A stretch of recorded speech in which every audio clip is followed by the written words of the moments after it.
Morning, dear colleagues.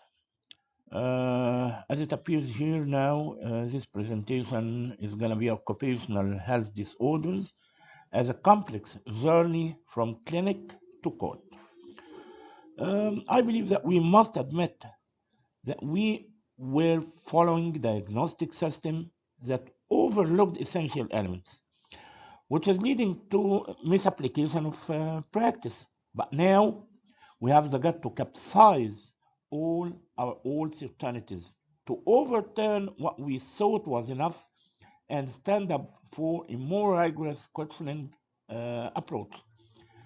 It's no longer acceptable to move forward with gaps in knowledge. Instead, we must embrace a new attitude, that one that actively seeks deeper evidence, sharper insight, and a more complete grasp of the truth. Okay, let's say that we once accepted contempt with incomplete knowledge, but now we have the gut to capsize that mindset, and we have to stand up for a new attitude, one that seeks better information and deeper understanding. The old idea of both occupational and work-related disease was framed in a very certain short idea that occupational disease is a disease which arises out of or in the course of employment and is due to a factor which is peculiar to that occupation. This was our concept or narrow concept about occupational disease. Where work-related diseases, that disease where work or workplace conditions contribute significantly to their development, worsening, or occurrence, but are not the sole cause. Oh, it's okay.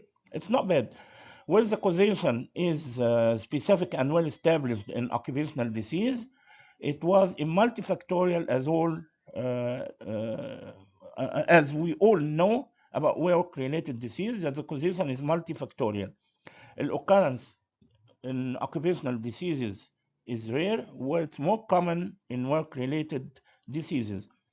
Legal recognition was often, the occupational diseases are often listed in official schedules by many organizations, just like ILO, WHO, or whatever, where the work-related diseases are less frequently listed. Exams, as all we know, that asbestosis, silicosis, and whatever are listed under the occupational diseases, where are the work-related diseases like musculoskeletal, asthma aggravated by dust, cardiovascular disease worsened by stress, and preventive focus in occupational disease is elimination, controlling the hazards, exposures at work, where in the work-related disease, the preventive focus on modifying workplace factors that increase the risk, and so on, which is not bad, but it's not complete. Compensation, the idea was the occupational disease not must, but usually straightforward diseases on the recognized list. Occupational diseases, those ones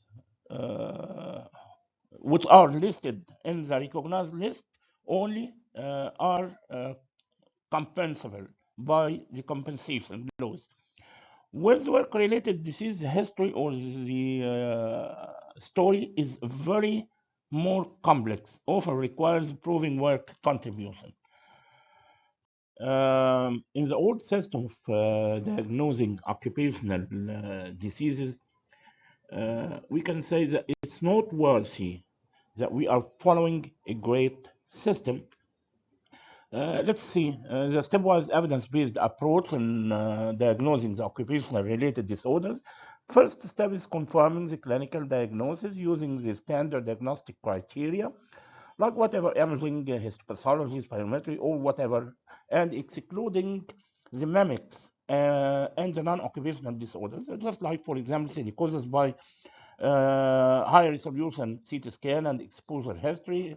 For example, in occupational asthma, we usually do spirometry, bronchodilator, reversibility, plus or minus challenging testing, which is great. Okay, it's not bad.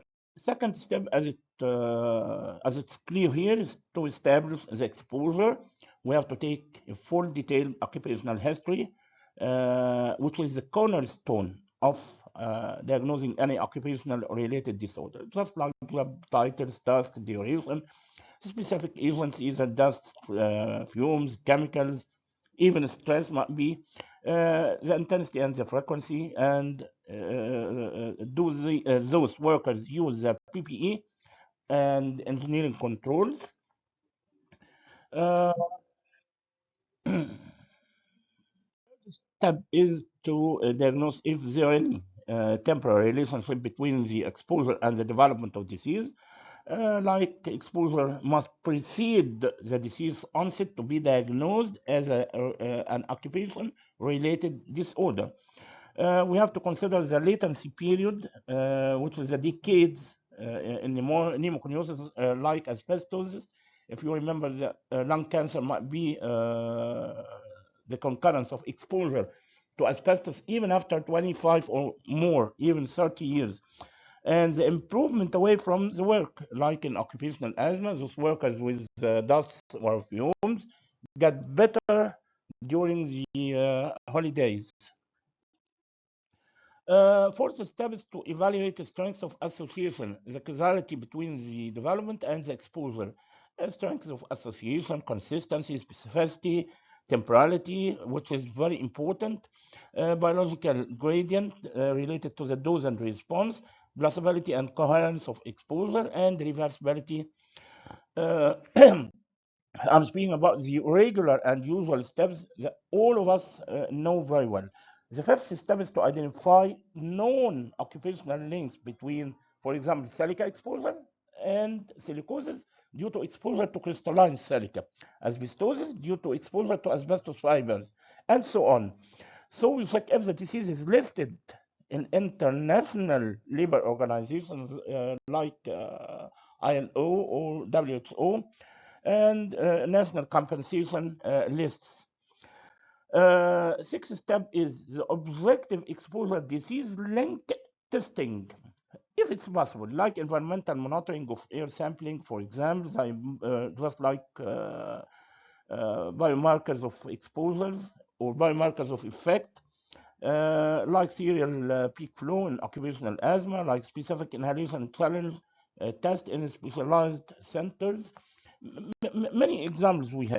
The seventh step on journey of diagnosing occupational disease, I mean the old-fashioned one, which are we following right now, is to exclude or weigh the competing risks like smoking, like environmental exposures, non-occupational exposures, or even any idiopathic disease or genetic susceptibility.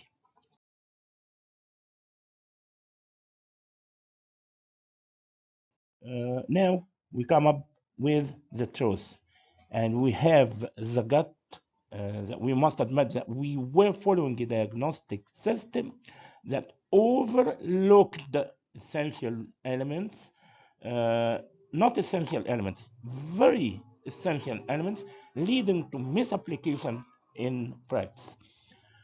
So, an occupational disease now, as we must think now, is essential when and only when there is a probable causal relationship between workplace exposure, the human being attributes individually of each person, and the development of a disease, supported subsequently by clinical, epidemiological, and exposure evidence. And we must know that this aligns with the frameworks from the WHO and the ILO organization. Um, Occupational disease diagnosis now is moving from single exposure disease links to a precision medicine model, where individual risk is defined, as we will know later, by integrating exposome data, multi-omics, and detailed phenotyping. And instead of relying on job titles or basic occupational or exposure history, the current methods reconstruct detailed time-based exposure patterns and combine them with molecular biological changes like gene expression, epigenetics, proteins, metabolites, to detect early and hidden disease effects and identify susceptibility. To understand what's precision medicine approach in diagnosing any disease, not only occupational disease, we first have to understand that every person has his own observable characteristics or attributes of an organism. We call them traits. We have many traits for each individual, which has the traits are different from person to person. So the traits. First one is phenotype, which is physical, physiological, behavioral, developmental, and disease related traits. Genomes, which are the organism's entire set of DNA, including all its genes, completely different from person to person also. Epigenetic, which is the changes in gene activity, not the structure, because the structure is the genomes. But epigenetics is the changes in gene activity itself. Transcription, which is the full set of RNA molecules transcribed from DNA of an organism. Exposure, which is the complex environmental exposures that an individual experiences over his lifetime. Again, exposure is the complex environmental exposure that an individual experiences over his lifetime. This one we gonna call it later exposome. Metabolism is a complete set of metabolites, proteins, the entire set of proteins produced by a cell, tissue, or organism at a particular time or under specific conditions. Lastly, the microbiotics, which are the collection of microorganisms. Studying the traits are called omics. So, phenomics is the study of physical, physiological, behavioral development, what we called before in the previous slide. Genomics is the study of the organism's entire set of DNA, including genes. Epigenomics is the study of changes in gene activity to show how genes are turned on or off, can influence an organism traits of health. So this point is very important. The epigenomics usually is that trait that determines which one will be diseased or not, certainly in addition to other traits. Transcriptomics is studying the full set of RNA molecule transcribed from DNA. So omics is the study of traits. Exposomic study of the complex environmental exposures. Metabolomics is a study of complete set of metabolites. Proteinomics is a study of the entire set of proteins. Microbiomics is a study of the collection of microorganisms in a person, including bacteria, viruses, fungi, or whatever. I can say that it's clear crystal that there is an interaction of different traits with the environment and with each other. Biomarkers, diagnostic and prognostic, plus molecular signature of each person, plus omics of each person, form what's known as a complex network, which is a complex of interacting components that jointly influence the disease susceptibility and guide the development and implementation of individualized therapeutic strategies, with each individual exhibiting a unique susceptibility profile and requiring a distinct non-identical management plan like other persons. Now, to make myself clear, the precision medicine is a health care approach that aims to provide tailored or customized, personalized diagnosis, treatment, and care designed specifically for each individual. I'm stressing on some important words that make it more and more clear. So, that approach must be based on the individual characteristics, either genetic makeup, lifestyle, environmental factors, medical history, whatsoever. Here's a new title, which is Exposomes, which is the core stone or the cornerstone or the keystone of our presentation today. But before starting the explanation of what is exposome, let me say that as a top notes and not to miss the boat, this is the due course where we have to rectify and put off our imprecise vision and approach of manipulating occupational health problems, either occupational medicine or occupation-related disorder. We should be mindful of the revolutionary development and evolving tremendous advancements in medical fields and diagnosis. Well, if we have missed and have made relying or we continue relying on the traditional approaches that we have been using before, this forms some form of backwardness and even negligence in some cases. Very simply, the definition and conceptual framework of exposomes. The exposome refers to the totality of environmental exposures across the life course, including occupational, environmental, and lifestyle factors and their biological effects. So it means the sum of all environmental exposures, even occupational or non-occupational, even during his social life and family life. The concept of exposome has become central to understanding the full spectrum of occupational diseases, especially in complex multifactorial conditions, as we have said before, especially occupation-related or work-related disorders, where traditional single exposure models fail to capture real-world risk. So simply, the conceptual framework of exposomes, it emphasizes that workers are not exposed to isolated hazards. It's not just only simple exposure to one factor, but to dynamic, again, it's dynamic, cumulative, and interacting physical, chemical, biological, and even psychological stress factors across the working life. So it's not just only a simple exposure that causes any disease. The case is not so simple like that. In occupational health, this expands the traditional models that we have been using before by emphasizing a cumulative exposure, not single events, time-dependent variability, either acute, chronic, or intermittent. The third one is interaction with host biology, and this is very important.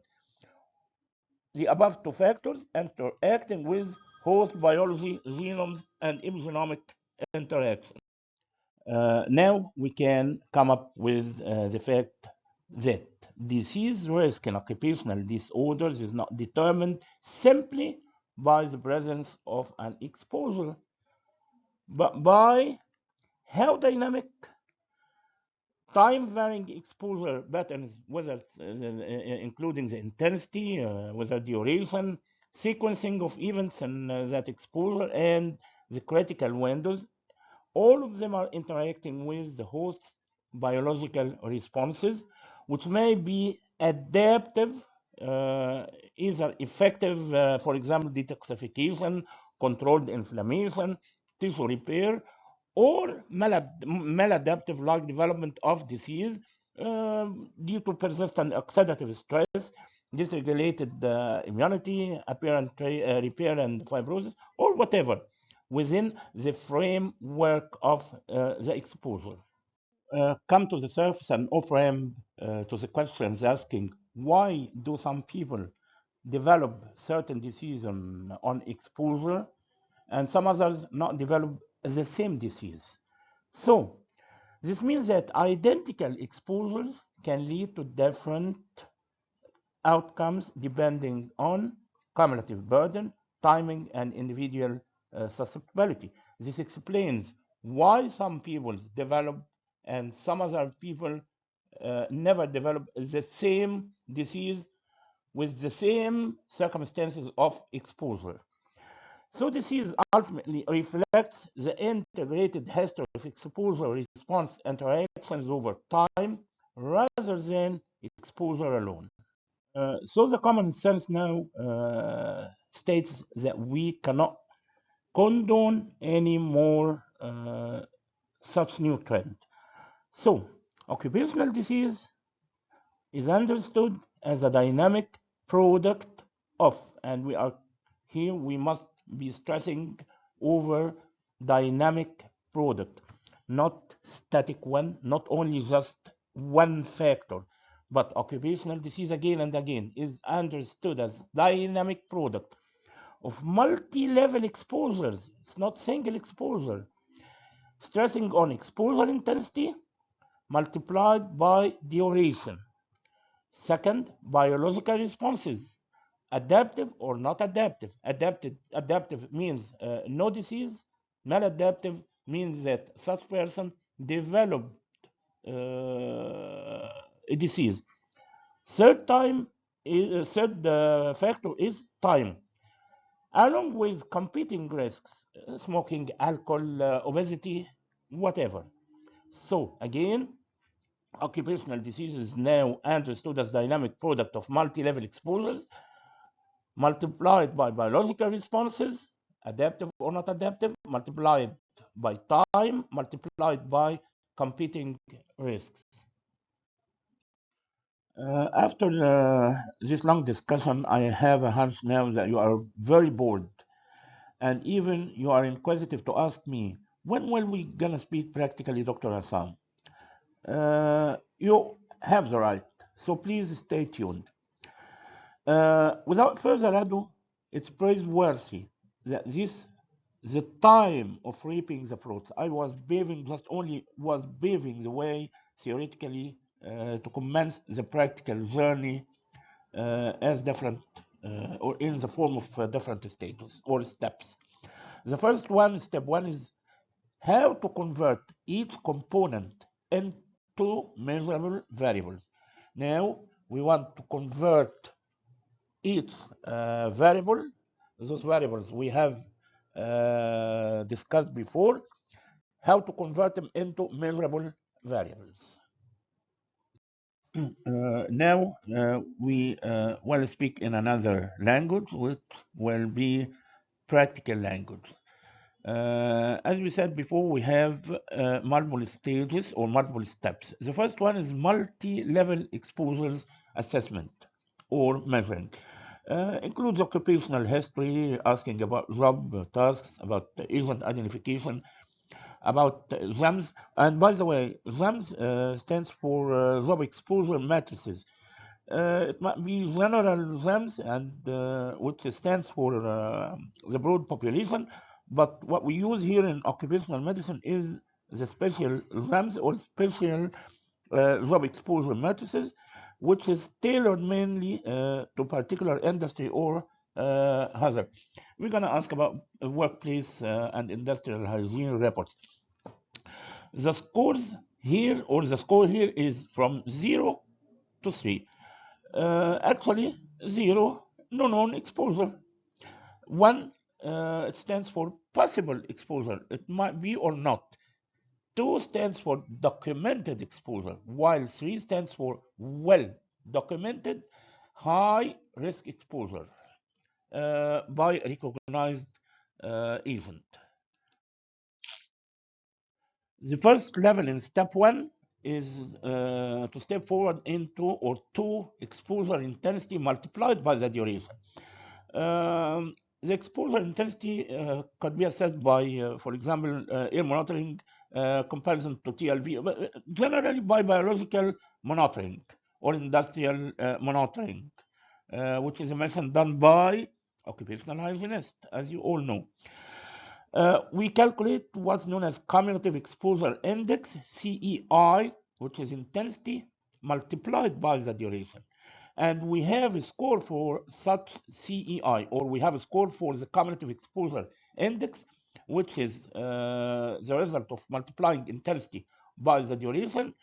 The range is 1 to 9. The intensity calculated by particle per meters or by particle per meter or milligram per cubic meters normalized to TLV or compared to TLV. 1, 2, 3. 1 if it's less than TLV, threshold limit value. 2 around equaling the TLV, and 3 it's more than TLV.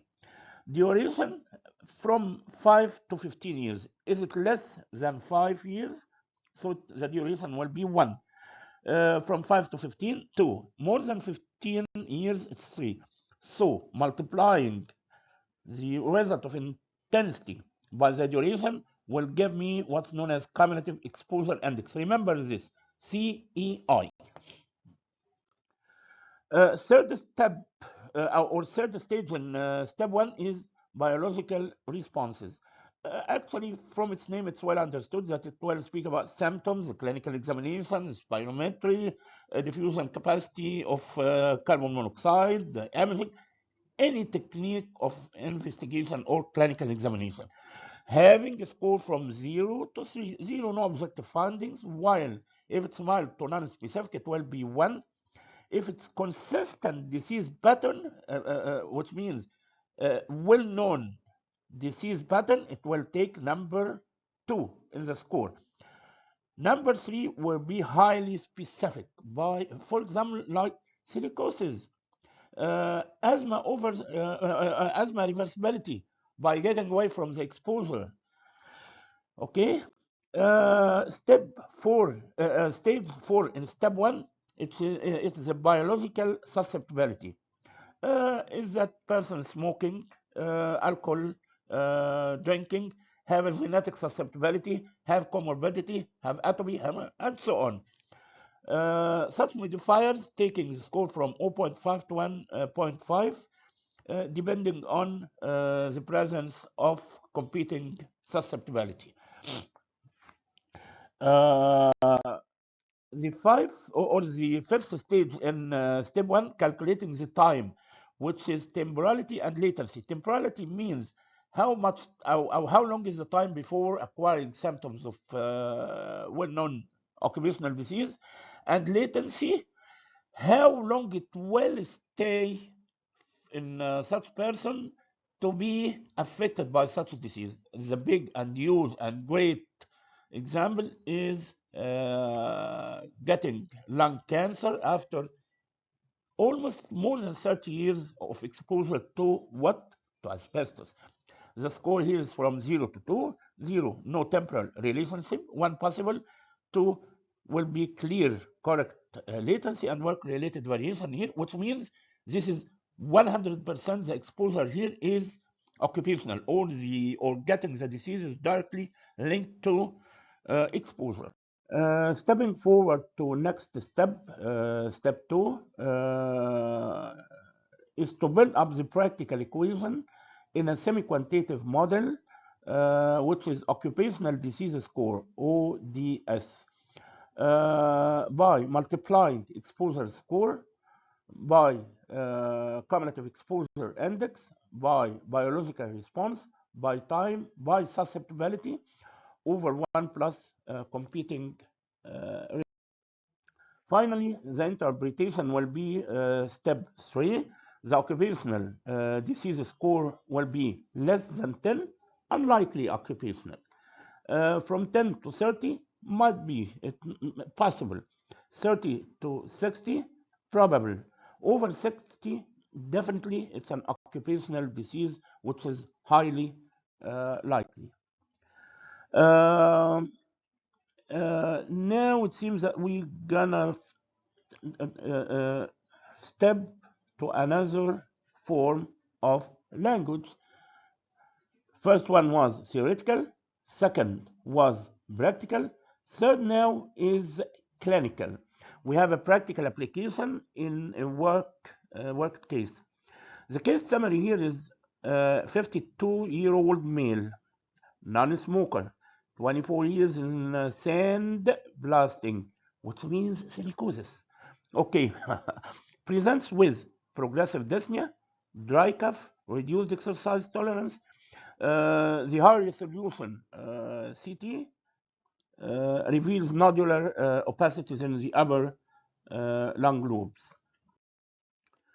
Um Here to convert or to apply the practical application in such case, using the component, speaking about the multi-level exposure, yes, the case data here reveals long-term silica exposures and blasting. So the score will be according to the step 3. The score here will be 3. Justification, it's a high risk and well-established exposure.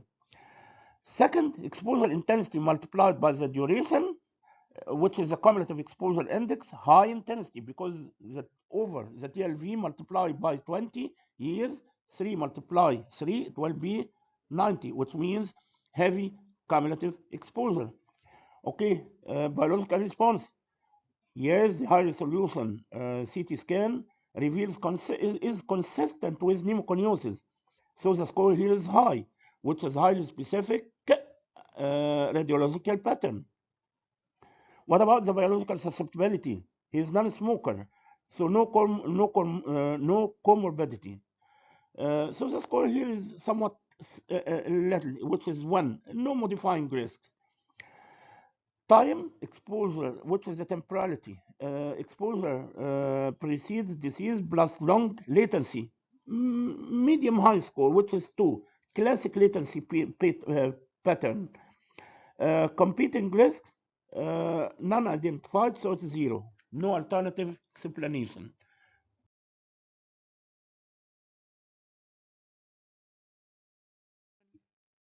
You have to write the report in a very precise and scientific way. Now, or after writing such report, it went sideways and you will be under the weather, which means no way for procrastination or evading responsibilities. You have no frame, but only defending each word you wrote. So, now how will we write such report considering such case? Again, you will be responsible for each word. Again, based on cumulative high intensity exposure to respirable crystalline silica over 24 years, consistent radiological findings, appropriate latency, and absence of competing etiologies. Here, now take care. The condition is assessed as a definite occupational disease with a very high probability of causal relationship. Each word here within the 1, 2, 3, 4, 5, 6, within the 6 lines will be bomb in your face. Where? In the court. So now we're gonna shift into the legal form or the legal discussion of such case. Let's go. Sometimes we are required by the court to entitle our own legal vision in the report. So at this time, the report will be like that. On the balance of probabilities and in light of the documented history of prolonged high-intensity exposure to respirable crystalline silica over a period of 24 years, together with radiological findings consistent with the alleged condition, an appropriate latency period, and the absence of any plausible alternative etiologies, it's concluded that the condition constitutes a definite occupational disease with a very high degree of causal attribution to the said occupational exposure.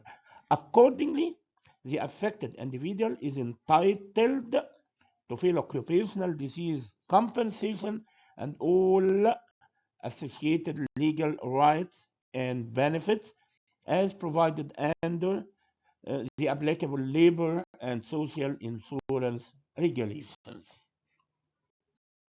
I'm pretty sure that I'm outside the time schedule.